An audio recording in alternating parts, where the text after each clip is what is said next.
آمن الرسول بما انزل الیہ من ربہ والمؤمنون. اب جب پچھلی آیت نازل ہوئی نا تو ہوا یہ کہ صحابہ کرام بہت پریشان ہوئے.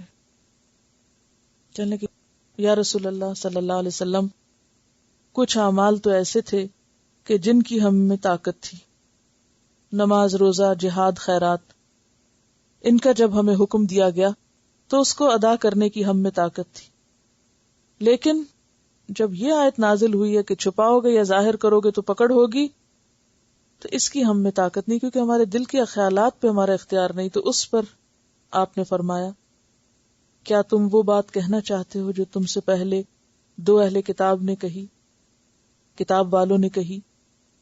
انہوں نے کہا تھا سمعنا و عصینا. ایسا نہیں کہو، بلکہ کیا کہو، سمعنا و اطعنا.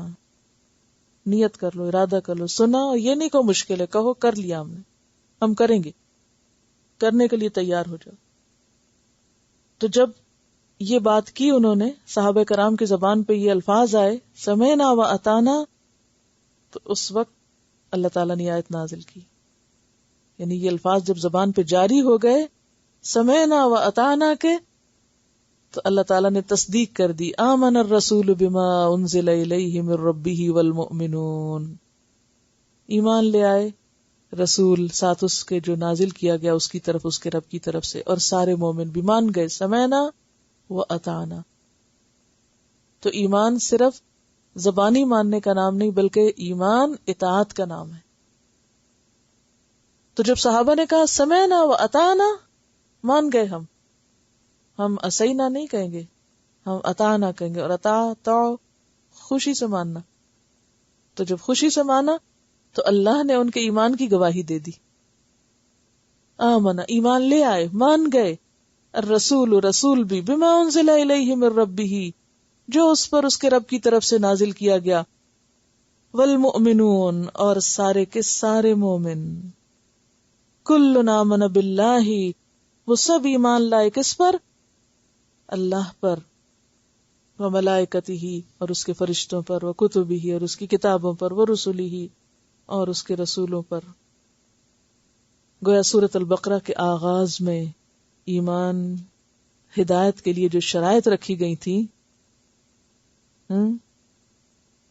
ذالک الکتاب لا ریب فیہ ھدی للمتقین الذین یؤمنون بالغیب، اس کی تفصیل یہاں آ گئی کہ بالغیب میں کیا کیا ہے.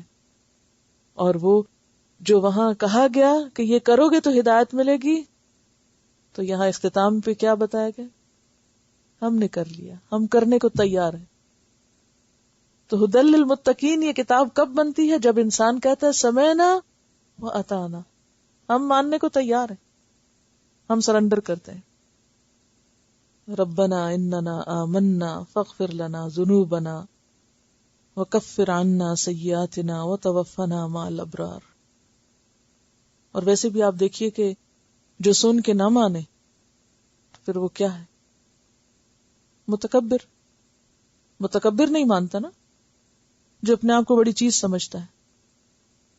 قرآن پاک میں آتا ہے وَلَّا مُسْتَكْبِرًا كَأَن لَّمْ يَسْمَعْهَا كَأَنَّ فِي أُذُنَيْهِ وَقْرًا. اس نے رب کی بات سن کے منہ پھیرا، چلا گیا، تکبر کرتا، اپنے آپ کو بڑی چیز سمجھتے ہوئے، اور اس طرح اس نے شو کیا کہ ان فی اذنیہ وقرا، گویا اس کے دونوں کانوں میں کوئی بوجھ ہے، کوئی چیز بند ہے، اور وہ کچھ بھی سنتا نہیں، اس کی قوت سماعت جو ہے وہ کام نہیں کرتی، گویا اس نے سنا ہی کچھ نہیں. سورۃ لقمان آیت 7 ہے یہ. فبشرہ بعذاب علیم، ایسے شخص کو عذاب علیم کی بشارت دو.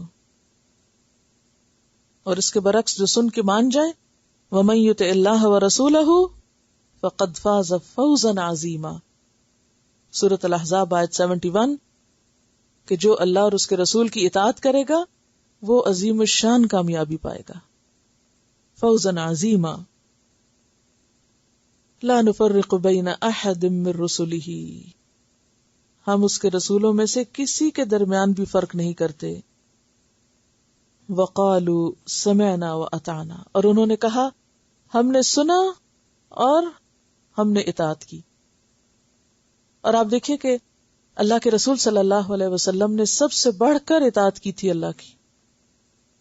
نماز میں آپ اتنی دیر کھڑے رہتے کہ آپ کے پاؤں سوج جاتے. ہمارے کچن میں کھڑے ہو کے تو سوج سکتے ہیں, نماز میں نہیں. اکثر خواتین یہی کرتی نا, ہر کام کھڑے ہو کے کر لیتی ہیں, جب نماز کا وقت آتا تو بیٹھ جاتی ہیں. اگر آپ ایوریج دن میں کھڑے ہو کر کام کرنے کی ایک ریشو نکالے نا کہ کتنے گھنٹے آپ دنیا کے کاموں میں کھڑے رہتے ہیں, اور پھر اگر آپ کوئی جاب کرتے ہیں ایسی جس میں کھڑے ہونے کا تقاضا ہو تو گھنٹوں پہ گھنٹے کھڑے رہتے ہیں. لیکن وہی نفس کے بندے جب اللہ کے سامنے کھڑے ہوتے ہیں کتنی دیر کھڑے ہو سکتے ہیں؟ نماز میں قیام ہی سب سے مشکل لگتا ہے, اگر بیٹھ کے پڑھنی پڑے تو پتہ نہیں کتنی پڑھ لیں. تو یہ سمعنا و اطعنا کیا ہے کہ جو پھر سنا وہ کیا بھی. اور رسول اللہ صلی اللہ علیہ وسلم نماز میں کتنا کھڑے ہوتے تہجد کی نماز میں کہ گویا آپ کے پاؤں سوج جاتے تھے. تو مراد اس سے کیا ہے کہ رسول نے جیسے ایمان کے تقاضے پورے کیے ہیں, اہل ایمان بھی اسی طرح آپ کی پیروی میں ایمان کے تقاضے پورے کرنے کی کوشش کرتے ہیں اور سمعنا و اطعنا کہتے ہیں.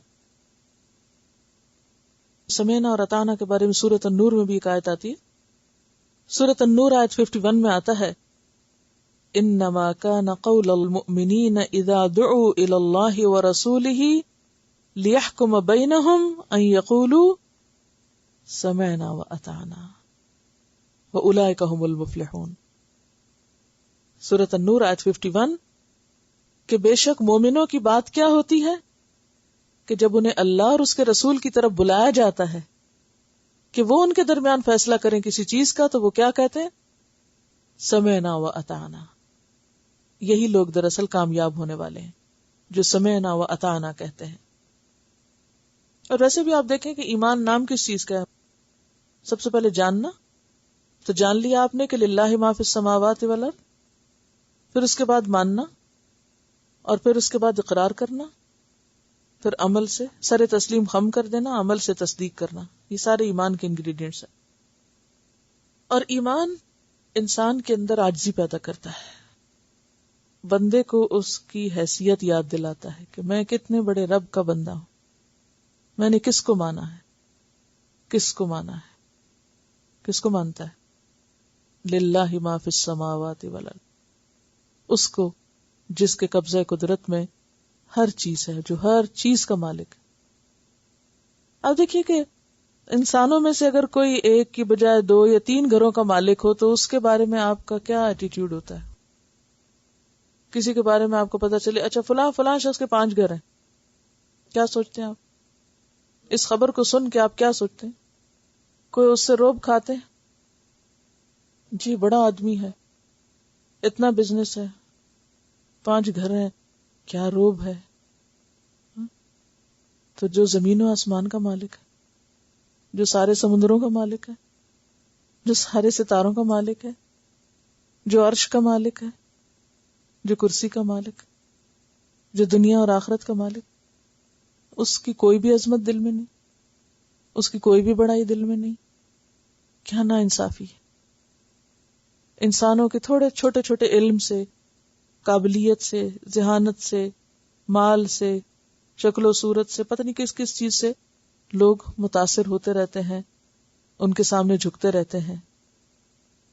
لیکن وہ اللہ جو آسمان و زمین کا مالک ہے, تو جو حقیقی معنوں میں یہ بات سمجھ لے کہ للہ ما فی السماوات وما فی الارض, پھر ہو نہیں سکتا کہ وہ کیا نہ کہے سمعنا و اطعنا. اور پھر وہ سمعنا و اطعنا کر کے بھی کبھی نہیں سوچے گا کہ میں نے کچھ کر لیا اور میں بڑا بن گیا. نیور. وہ کہے گا حق تو یہ کہ حق ادا نہ ہوا, غفرانک. اب یہ جو لفظ ہے نا غفرانک, یہ بندہ مومن کی پوری شخصیت کی عکاسی ہے ایک لفظ میں. دل میں اللہ کی عظمت بھری ہوئی ہے, عمل میں بھاگ دوڑ ہے نیکی کی طرف, سب کچھ کر کے بھی احساس ہے کچھ نہیں کیا, کچھ نہیں کیا. کیا چاہیے؟ غفرانک, غفرانک, بخشش چاہیے. جب انسان واقعی بالکل اپنے آپ کو عاجز بے بس محسوس کرتا ہے نا، پھر ایسے بولتا ہے غفرانک، پھر لمبی بات بھی نہیں کرتا، کیونکہ وہ اچھی طرح سمجھتا ہے کہ میں نے حق نہیں ادا کیا. اس کو اپنے کسی نیکی کسی بڑائی کا کوئی زوم ہو ہی نہیں سکتا. وہ دن رات بھی لگائے تو وہ کبھی نہیں سوچے گا کہ میں بڑا نیک ہوں، نیور. وہ پوری رات بھی اللہ کے حضور کھڑا ہو کے نہیں سوچے گا کہ میں نے حق ادا کر دیا. تو ایمان جو ہے وہ انسان کے اندر عاجزی پیدا کرتا ہے، کیونکہ ایمان نام ہے اللہ کی پہچان کا. جو اللہ کو پہچانتا ہے نا، وہ اس میں تکبر نہیں رہتا. پھر تکبر صرف اس میں ہوتا ہے، اس بے وقوف میں جس نے اللہ کو نہیں پہچانا. پھر وہ خود کو بڑی چیز سمجھنے لگتا ہے یا انسانوں کو بڑی چیز سمجھنے لگتا ہے. تو گویا سورۃ البقرہ کے آغاز میں جو شرائط پیش کی گئی تھی وہ یہاں پر آ کر پوری ہوتی نظر آتی ہیں بندہ مومن کی شخصیت میں، کہ غفرانک ربنا،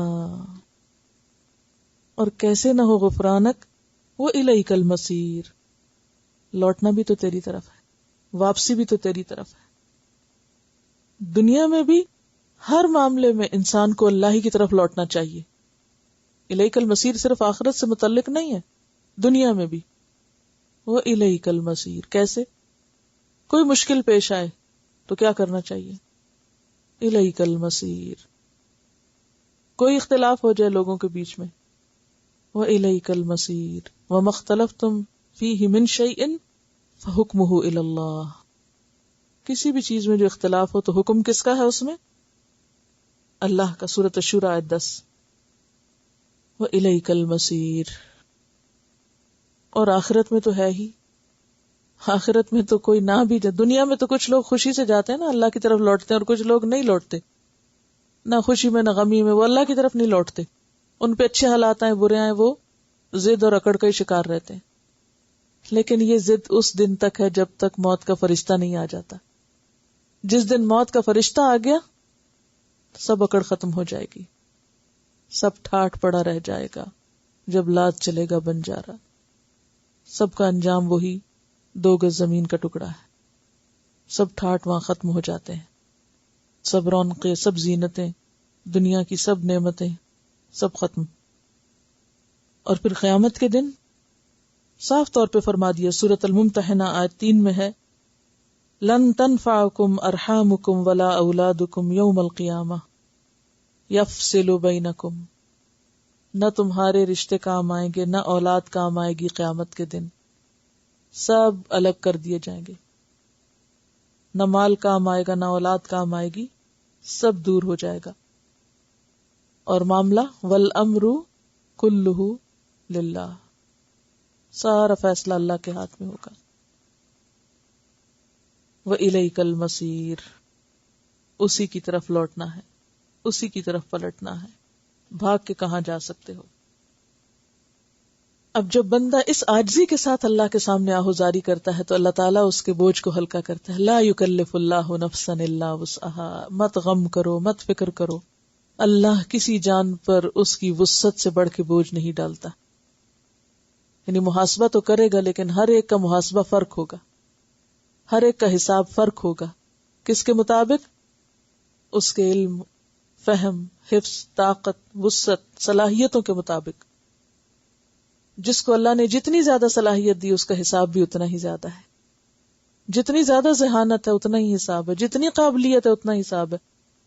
عموماً ہم ذہانت، قابلیت، لیاقت، علم، ان سب چیزوں کو کیا بنا لیتے ہیں؟ فخر کا ذریعہ بنا لیتے ہیں. حالانکہ یہ سب تو حساب کے پرچے ہیں.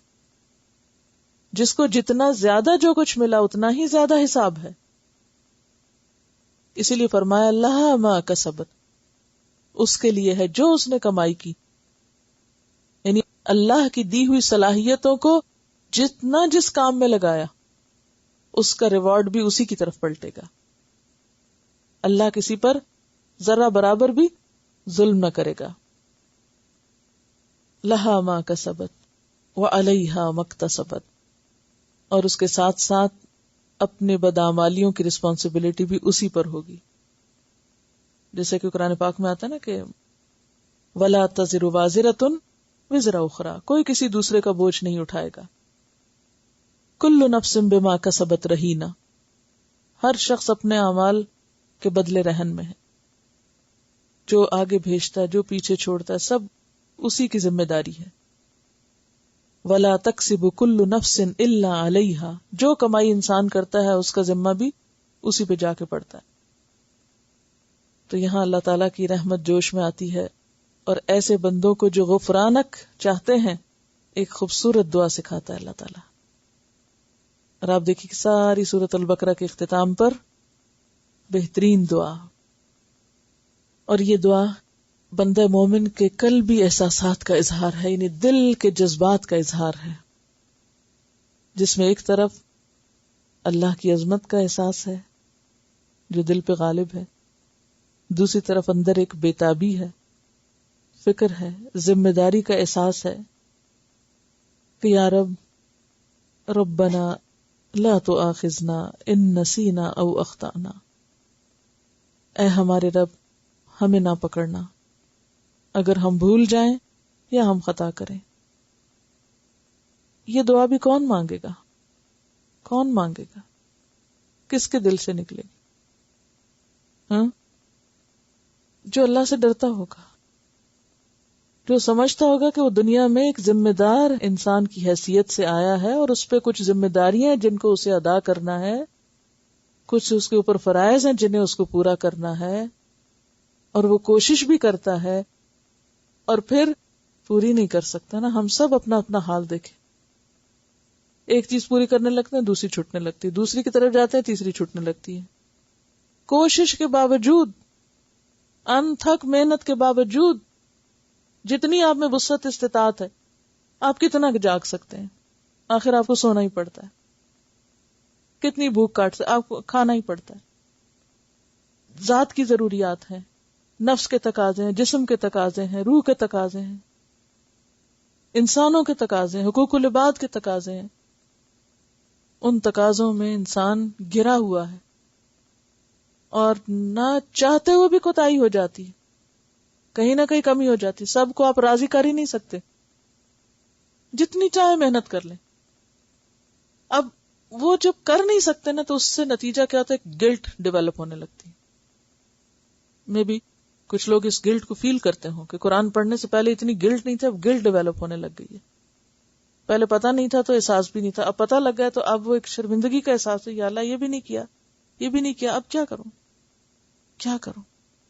کوشش کے باوجود نہیں کر پا رہی، کوئی بدنیت ہی نہیں، کوئی سستی نہیں، لیکن وسعت ہی نہیں اتنی. جسم ساتھ نہیں دیتا، صحت ساتھ نہیں دیتی، طاقتیں ساتھ نہیں دیتی. وقت کے ساتھ ساتھ انسان کا جسم کمزور ہوتا جاتا ہے، نگاہ کمزور ہو جاتی ہے، سننے کی طاقت کم ہو جاتی ہے، چلنے پھرنے کی موومنٹ مشکل ہو جاتی ہے، بیماریاں آ گھیرتی ہیں، اندر بہت بڑے بڑے جذبے ہیں، ارادے ہیں. اب اتنا وقت گزر گیا، مہلت زندگی تھوڑی رہ گئی ہے، کیا کریں گے؟ زیادہ تو گزار چکے، تھوڑی رہ گئی.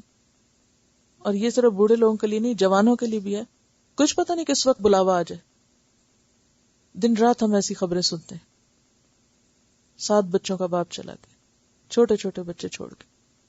اللہ بے نیاز ہے، کسی وقت کوئی جا سکتا ہے. تو پھر انسان سوچتا ہے میں یہ بھی کر لوں، یہ بھی کر لوں، یہ بھی کر لوں، یہ بھی ہو جائے، یہ بھی ہو جائے، یہ بھی. جب تک انسان دنیا میں تو دنیا پانے کی فکروں اور اس میں دوڑ رہا ہوتا ہے. جب دین کی طرف آتا ہے تو دین کی طرف آگے بڑھنے کی ایک شوق لگ جاتا ہے، لیکن اپنے آپ کو کمزور اور بے بس پاتا ہے. ایسے موقع پر پھر اس گلٹ کا ازالہ کیا گیا اس دعا کے ساتھ، لا تؤاخذنا ان نسینا او اخطأنا. کچھ چیزیں تو ہم بھول جاتے ہیں، بھول میں رہ جاتی ہیں، ذمہ داری ادا کرنے لگتے ہیں اور وہ اچانک ذہن سے نکل جاتے. پھر آپ بیٹھے سوچتے رہتے پتہ نہیں کیا ذہن میں تھا جو وہ نکل گیا، وہ ذہن سے نکل گیا، وہ ذہن سے نکل گیا. نماز پڑھتے ہیں تو بھول جاتے ہیں. کون سی عبادت ہے جس میں بھول نہ ہوتی ہو؟ قرآن پڑھتے ہیں، آپ کہے میں نے اتنی دفعہ یاد کیا تھا مجھے پھر لفظ بھول گیا، سناتے ہوئے بھول گئی ہوں. آتا تھا ابھی تک تو آتا تھا پھر بھول گئی. بھول ہے نا، اب بھول ہے، انسانی کمزوری ہے، بھول ہے. لا تؤاخذنا ان نسینا. بعض اوقات نماز ہی بھول جاتے ہیں، تو اس کا کفارہ کیا؟ نبی صلی اللہ علیہ وسلم نے فرمایا کہ من نسی صلاۃ فلیصلیھا اذا ذکرھا، جو بھول کے نماز چھوڑ گیا اسے جب یاد آئے تو فوراً پڑھ لے، بخاری کی روایت۔ روزہ رکھتے ہیں آپ، بھول کے کھا لیتے، میرے خیال ہے ہر ایک نے کبھی نہ کبھی بھول کے روزے میں کھایا ہوگا، بھول جاتے ہیں، ان نسینا، تو اب کیا ہے؟ روزہ پورا کر لیں۔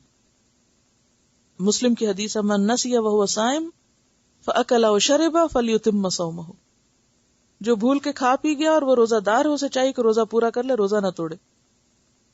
اسی طرح بعض اوقات روزہ افطار کرنے کے وقت میں بھول ہو سکتی، بادل تھے، بارش تھی، تو وہ گھڑی کا ٹائم بچے نے آ کے گھما دیا اور آپ نے روزہ کھول لیا اور بعد میں پتا چلا کہ اوہو تو ٹائم ہی نہیں ہوا تھا، یا بادل آ گئے اور سورج غروب ہوتے پتہ نہیں چلا، اور جب تھوڑی دیر میں جناب بادل چھٹے تو پتہ چلا جی ابھی تو غروب ہی نہیں ہوا تھا۔ ابھی تو ٹائم پیس ہے لیکن پہلے زمانے میں تو نہیں تھی۔ تو آپ صلی اللہ علیہ وسلم کے زمانے میں ایسا ہوا۔ حضرت اسماء بنت ابی بکر کہتی ہیں کہ ایک دفعہ آپ صلی اللہ علیہ وسلم کے زمانے میں ہم بادل کی وجہ سے روزہ کھول بیٹھے، پھر سورج نکل آیا، بعد میں بھول ہو گئی، آپ نے قضا کا حکم نہیں دیا۔ پھر اسی طرح وعدہ کر کے بھول جاتے ہیں، لکھ کے بھول جاتے ہیں، اور خواتین تو ویسے بھی کچھ زیادہ بھولتی ہیں۔ تو ایسی بھول میں اب کیا کیا جائے؟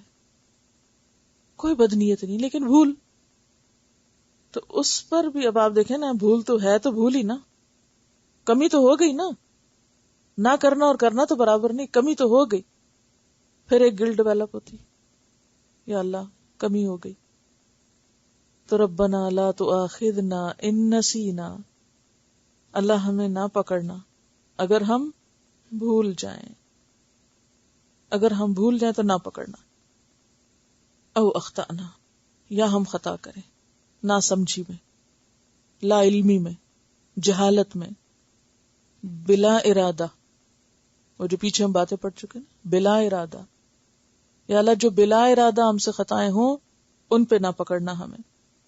اور حدیث میں آتا ہے رفع عن امتی الخطأ والنسیان وما استکرہوا علیہ، میری امت سے اٹھا لیا گیا کیا کیا؟ خطا، نسیان، اور جس پہ وہ مجبور کر دیے جائیں۔ ایسا بعض اوقات ایک عورت خود نہیں یہ غلط کام کرنا چاہتی، شوہر مجبور کر دیتا ہے کہ ورنہ طلاق ہے تمہیں، نہیں تو اگر یہاں رہنا تو یہ کام کرو، تو ایسی صورت میں مستکرہ علیہ، ہر انسان خود جانتا ہے کہ اس کو کتنا مجبور کیا گیا کسی غلط کام پر، تو پھر ایسی مجبوری میں اللہ تعالیٰ معاف کر دے گا، ورنہ تو وہ آتا ہے نا سورۃ النساء میں من یعمل سوءا یجز بہ، جو برا کرے گا جزا پائے گا۔ اب اگر ہر برائی کی انسان کو سزا ملنا شروع ہو تو ہم کہاں جا کے کھڑے ہوں گے؟ تو جس انسان کے اندر یہ احساس آ جائے کہ پکڑ ہوگی تو اس انسان کے اندر پھر خود بخود یہ دعا اسے ٹپکنے لگتی ہے کہ لا تؤاخذنا ان نسینا، اگر ہم بھول جائیں تو ہمیں تو پکڑنا نہیں، او اخطأنا، یا ہم خطا کریں، ربنا ولا تحمل علینا اسرا، اللہ ہم پر ایسا بوجھ نہ ڈال، کما حملتہ علی الذین من قبلنا، جو تو نے ہم سے پہلے لوگوں پر ڈالا، پچھلی قوموں پر جس طرح احکامات سخت تھے تو ہم پر ایسی چیز نہ ڈالنا، ایسا نہ ہو کہ وہ بوجھ ہم اٹھا نہ سکیں۔ ربنا ولا تحملنا ما لا طاقت لنا بہ، اور اے ہمارے رب ہم پہ وہ بوجھ نہ ڈال، وہ ذمہ داری عائد نہ کر جس کی ہم میں طاقت نہیں، جس کی ہم میں وسعت نہیں، جو ہم کر نہیں سکتے۔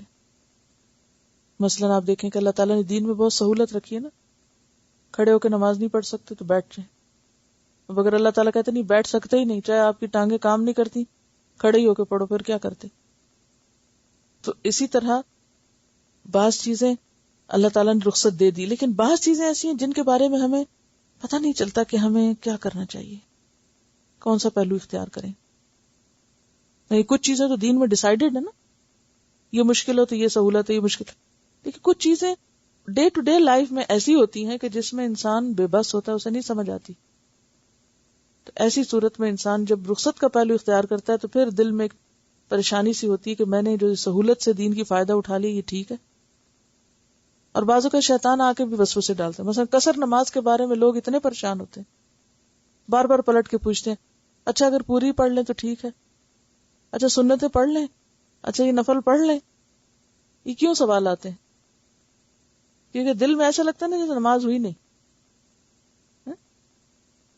یہ کوئی بھی سہولت ہوتی ہے جو دین کی, تو اس کو اختیار کرتے وقت ایک مشکل ہو جاتی ہے. تو ان ساری چیزوں کے بارے میں کیا کہ یا رب جو چیزیں ہماری طاقت میں نہیں, ہمارے بس میں نہیں, ان پہ ہمیں نہ پکڑنا. وَاعْفُ عَنَّا, اور ہم کو معاف کر دینا. وَاغْفِرْ لَنَا, اور ہماری بخشش کر دینا.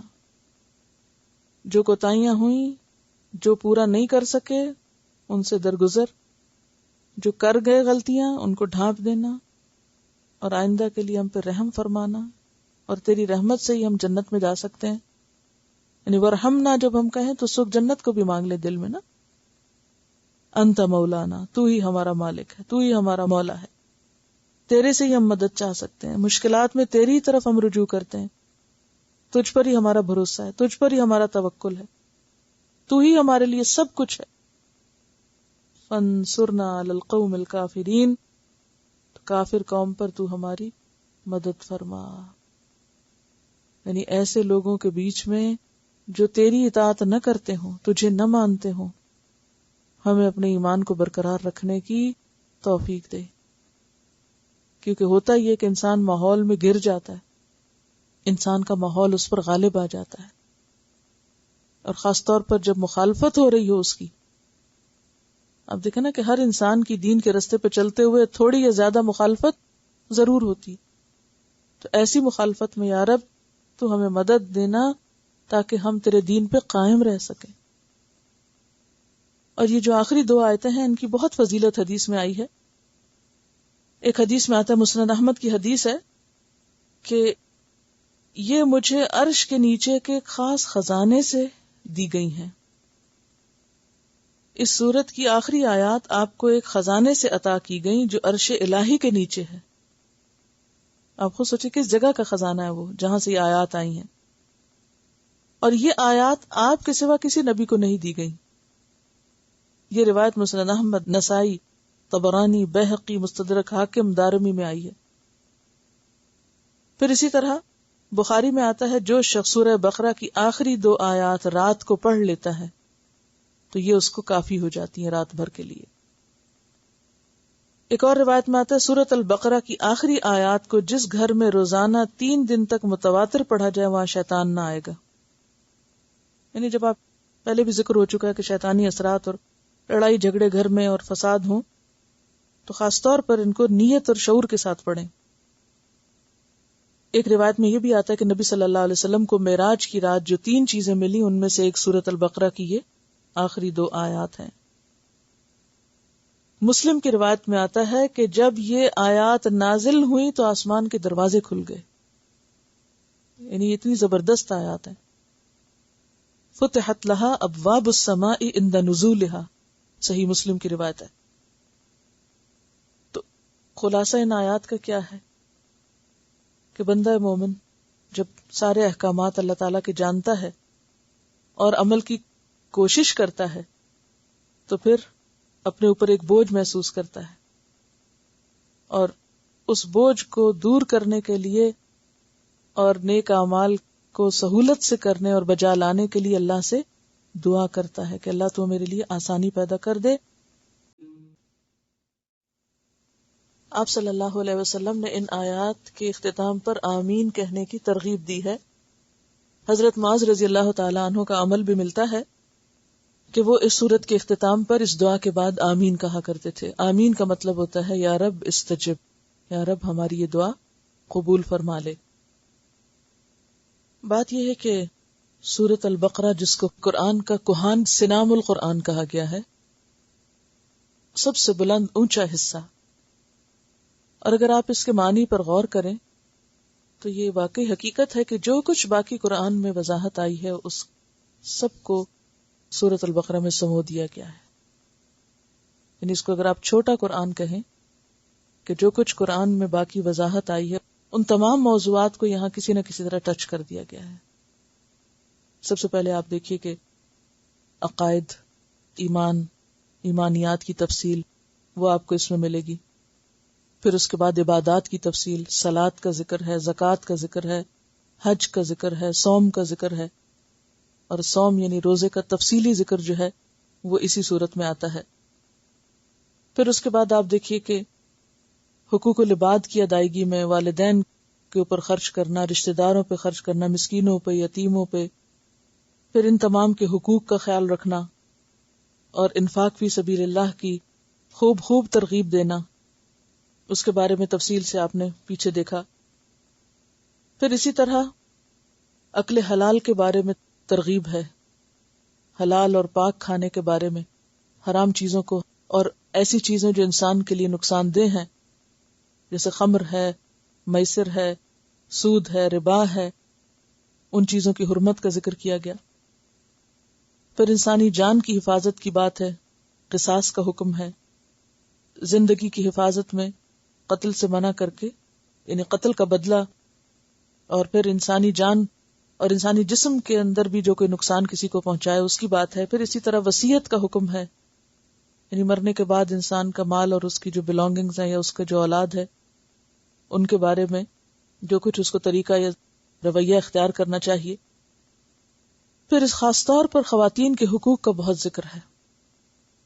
عائلی زندگی کے، ازدواجی زندگی کے، گھریلو زندگی کے بارے میں بہت سے احکامات پائے جاتے ہیں، جس میں نکاح ہے، طلاق ہے، رضاعت ہے، عدت ہے، یعنی عائلی زندگی کی حفاظت، خاندانی زندگی کی حفاظت. پھر اسی طرح یتیموں کے حقوق کی خاص طور پر حفاظت کی بات ہے. پھر معاملات کے اوپر، یعنی معاملات کے بارے میں بھی احکامات ہیں جن میں قرض ہے، لین دین کے اصول ہیں، گواہی ہے، رہن ہے.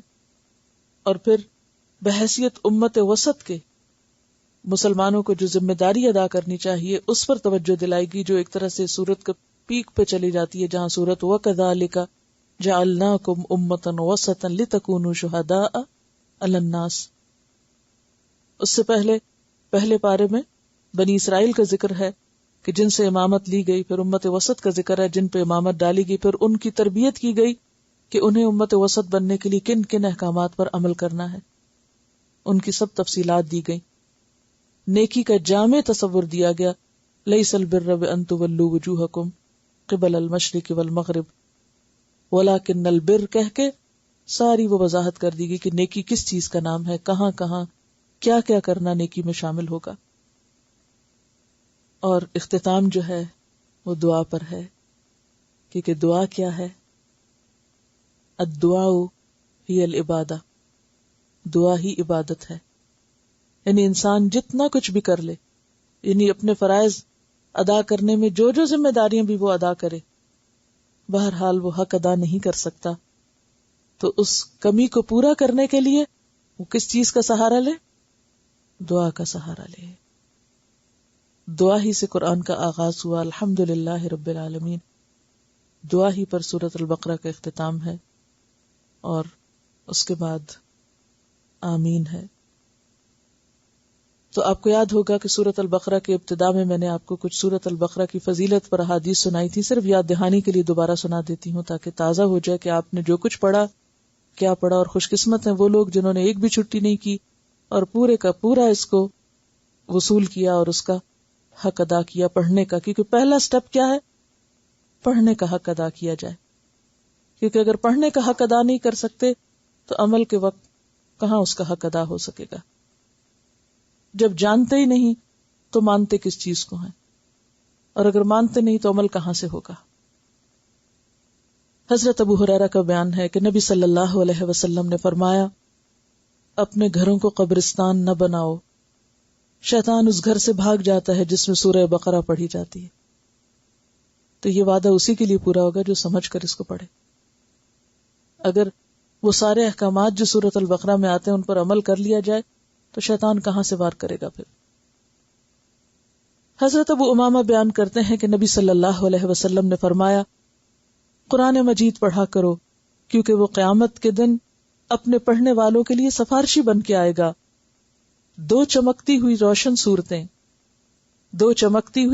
صورتیں البقرہ اور آل عمران پڑھا کرو. کیونکہ یہ دونوں قیامت کے روز اس طرح سے آئیں گی جیسے کہ وہ چھتریاں ہیں یا سایہ کرنے والے بادل ہیں یا پرندوں کے دو جھنڈ ہیں جو پر پھیلائے ہوئے ہوں. وہ اپنے پڑھنے والوں کی طرف سے حجت پیش کریں گی. الحمدللہ آپ نے اس کو پڑھا اور سمجھ کے پڑھا تو اپنے پڑھنے والوں کی طرف سے سفارش کریں گی، حجت کریں گی. سورۃ البقرہ پڑھا کرو کیونکہ اس کا اختیار کرنا برکت ہے، اس کا پڑھنا برکت کا باعث ہے، اس کا چھوڑ دینا حسرت ہے.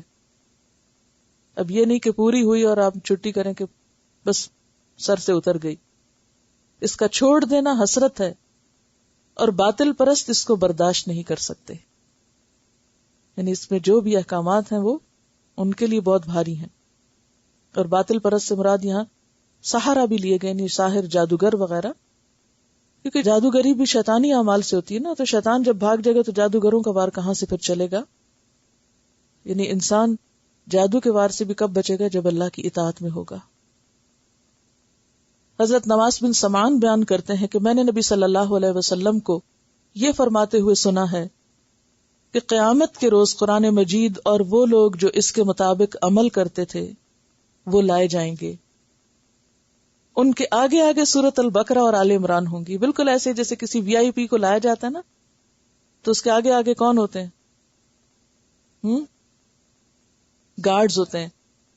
تو یہ سورۃ البقرہ اور آل عمران بھی آگے جیسے گارڈز کی طرح ہیں، آگے آگے آ رہی ہوں گی. اس طرح گویا کہ وہ بادل ہیں یا ابر سیاہ ہیں جن کے اندر چمک اور روشنی ہے، یا وہ پرندوں کے جھنڈ ہیں جو اپنے پر پھیلائے ہوئے ہیں.